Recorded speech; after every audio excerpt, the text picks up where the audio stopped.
Fala galera, beleza? Sejam bem-vindos ao canal e vamos para mais um vídeo entender um pouco sobre Docker. E não esquecendo de deixar o like, de se inscrever no canal para que eu possa trazer um conteúdo mais bacana para vocês aí. Então vamos lá, o que vem a ser o Docker? É uma ferramenta que ela é muito utilizada hoje em dia, tá?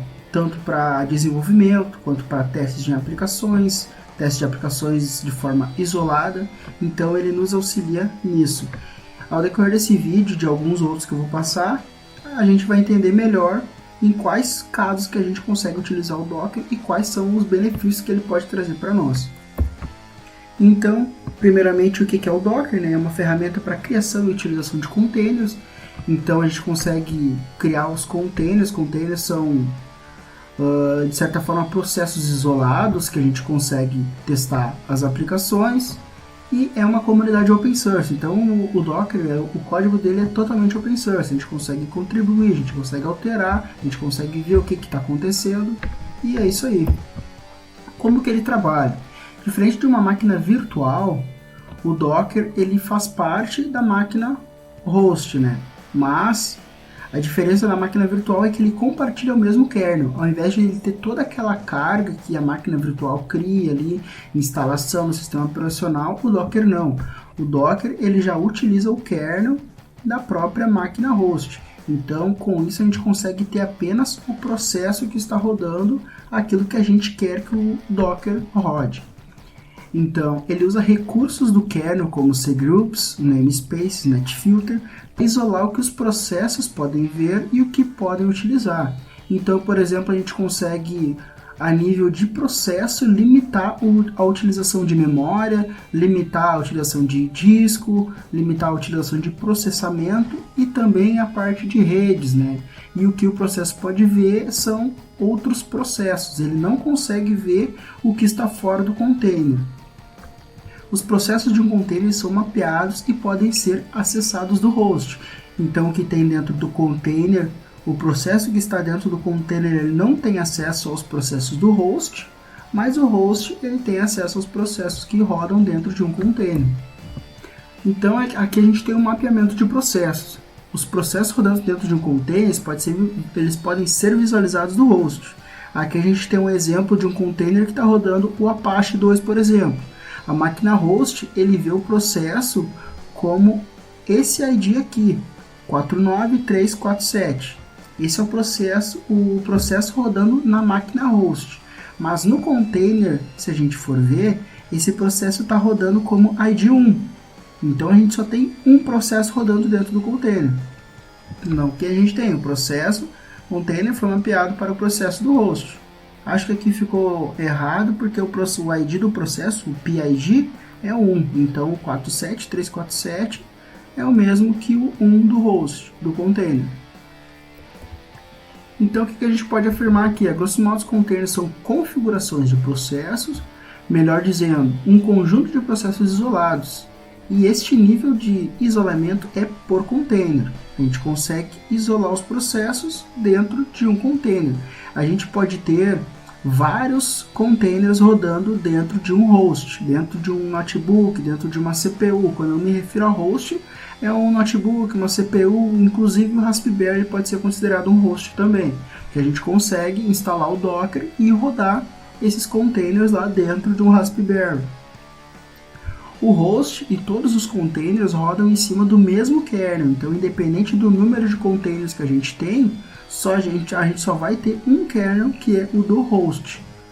O Docker é a CLI, é a interface que faz as configurações para nós, com comandos de recursos do kernel como netfilter, cgroups, namespaces, para garantir o isolamento e a segurança tanto dos containers quanto do host. É ele que faz uso máximo de recursos, que é o uso de memória, ele que faz a configuração de namespaces, ali que o processo ele só pode ver o que está dentro do container, ele não pode ver o que está dentro do host, por exemplo. E o netfilter ali é a parte de redes, né? A parte do iptables que faz a configuração do que está rodando dentro do container, não seja exposto da nossa máquina host, somente através de configurações que a gente possa fazer. Então, isso garante a segurança, né? A parte de redes.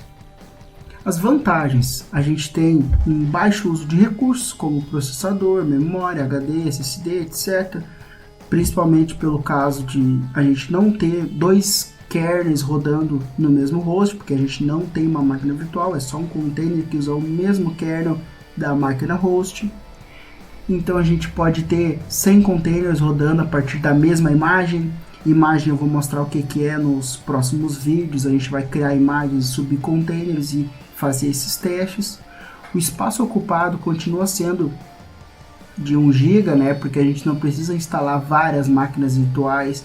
Isso é criado a partir de uma mesma imagem. Então a imagem ela fica empacotada, por isso que normalmente a gente utiliza o termo de empacotamento do Docker, que o container são empacotamentos ali tanto de processos, de programas. A gente consegue rodar somente aquilo que a gente quer e de uma forma totalmente isolada. A gente instala novos programas dentro de um container, mas fica só no container. A gente utiliza a imagem para isso.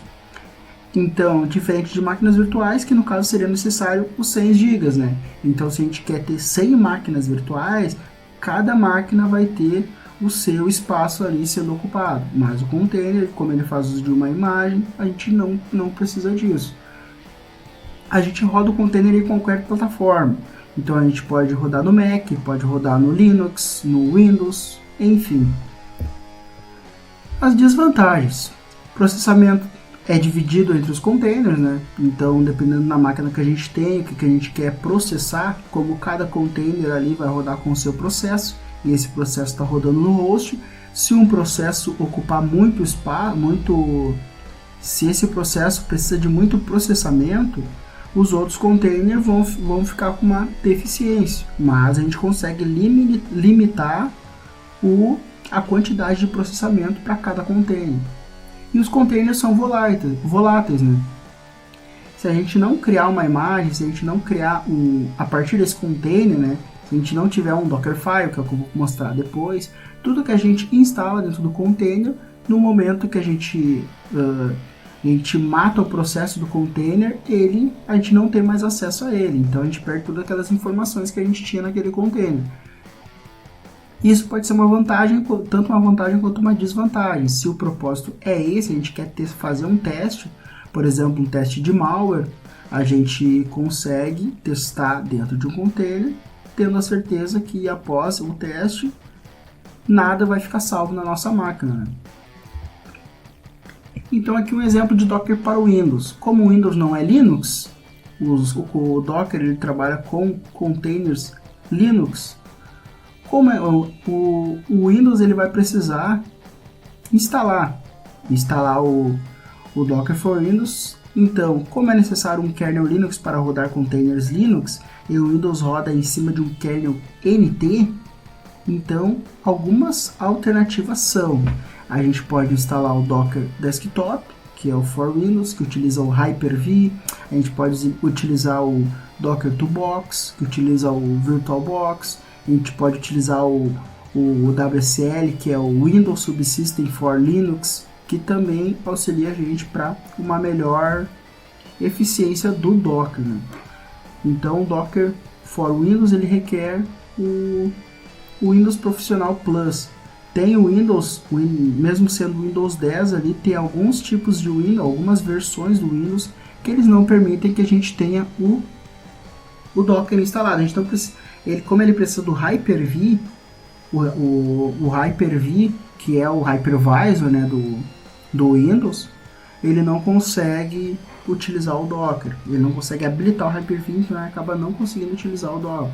Então ele precisa de uma outra versão de Windows. E no próximo vídeo eu vou mostrar para vocês um pouco de imagem, criação de containers e mais alguns outros termos, conceitos sobre o Docker. Então tá, pessoal, quem curtiu esse vídeo, deixe seu like, se inscreva no canal para receber a atualização dos próximos vídeos e muito obrigado pelo tempo de vocês. Até mais, valeu!